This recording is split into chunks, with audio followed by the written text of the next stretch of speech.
Juges chapitre 7. Jérubbaal, qui est Gédéon, et tout le peuple qui était avec lui, s'étant donc levé de bon matin, campèrent près de la fontaine de Harod.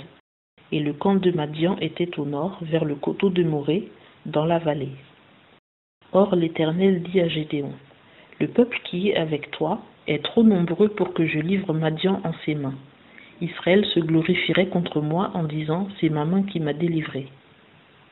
Maintenant donc, publie ceci aux oreilles du peuple, et qu'on dise que celui qui est timide et qui a peur s'en retourne et s'éloigne librement de la montagne de Galad. » Et 22 000 hommes d'entre le peuple s'en retournèrent, et il en resta 10 000. Et l'Éternel dit à Gédéon, « Le peuple est encore trop nombreux, fais-les descendre vers l'eau, et là je les mettrai à l'épreuve. Et celui dont je te dirai, celui-ci ira avec toi, ira, et celui duquel je te dirai, celui-ci n'ira point avec toi, n'ira point. » Il fit donc descendre le peuple vers l'eau, et l'Éternel dit à Gédéon, « Quiconque lappera l'eau avec sa langue comme le chien lappe, tu le mettras à part, et tu les sépareras de tous ceux qui se courberont sur les genoux pour boire. » Et le nombre de ceux qui lappèrent l'eau dans leurs mains, la portant à leur bouche, fut de 300 hommes. Mais tout le reste du peuple se courba sur ses genoux pour boire de l'eau. Alors l'Éternel dit à Gédéon, « Je vous délivrerai par ces 300 hommes qui ont lappé l'eau, et je livrerai Madian entre tes mains. Que tout le peuple s'en aille, chacun chez soi. » On garda les vivres du peuple et ses trompettes. Et Gédéon renvoya tous les hommes d'Israël, chacun en sa tente, mais il retint les 300 hommes. Or le camp de Madian était au-dessous de lui dans la vallée.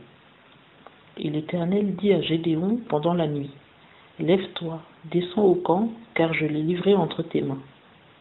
Et si tu crains d'y descendre seul, descends au camp avec Pura ton serviteur, et tu entendras ce qu'ils diront, et tes mains seront fortifiées. Descends au camp. » Il descendit donc avec Pura son serviteur jusqu'aux avant-postes du camp. Or les Madianites, les Amalécites et tous les fils de l'Orient étaient répandus dans la vallée, nombreux comme des sauterelles, et leurs chameaux étaient sans nombre, comme le sable qui est sur le bord de la mer, tant il y en avait. Et Gédéon arriva, et voici un homme contait à son compagnon un songe, et il disait, « Voici, j'ai fait un songe. Il me semblait qu'un gâteau de pain d'orge roulait dans le camp des Madianites, et qu'étant venu jusqu'à la tente, il l'a frappée de sorte qu'elle est tombée. Et il l'a retournée sans dessus-dessous, et elle a été renversée. » Alors son compagnon répondit et dit, « Ce songe ne signifie pas autre chose que l'épée de Gédéon, fils de Joas, homme d'Israël. Dieu a livré Madian et tout ce camp entre ses mains. » Et quand Gédéon eut entendu le récit du songe et son interprétation, il se prosterna, revint au camp d'Israël et dit, « Levez-vous, car l'Éternel a livré le camp de Madian entre vos mains. » Puis il divisa les 300 hommes en 3 bandes, et il leur remit à chacun des trompettes, et des cruches vides et des flambeaux dans les cruches. Et il leur dit, « Regardez-moi et faites comme je ferai. Quand je serai arrivé à l'extrémité du camp, vous ferez ce que je ferai. Et quand je sonnerai de la trompette, moi et tous ceux qui seront avec moi, vous sonnerez aussi de la trompette autour de tout le camp, et vous direz, pour l'Éternel et pour Gédéon. » Gédéon et les 100 hommes qui étaient avec lui vinrent à l'extrémité du camp, au commencement de la veille de minuit, comme on venait de poser les gardes. Ils sonnèrent des trompettes et cassèrent les cruches qu'ils avaient en leurs mains. Alors les 3 bandes sonnèrent des trompettes et cassèrent les cruches.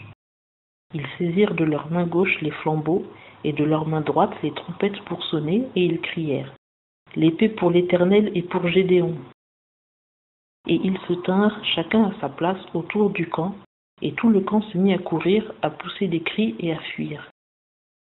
Les 300 hommes sonnèrent encore des trompettes, et par tout le camp l'Éternel tourna l'épée de chacun contre son compagnon.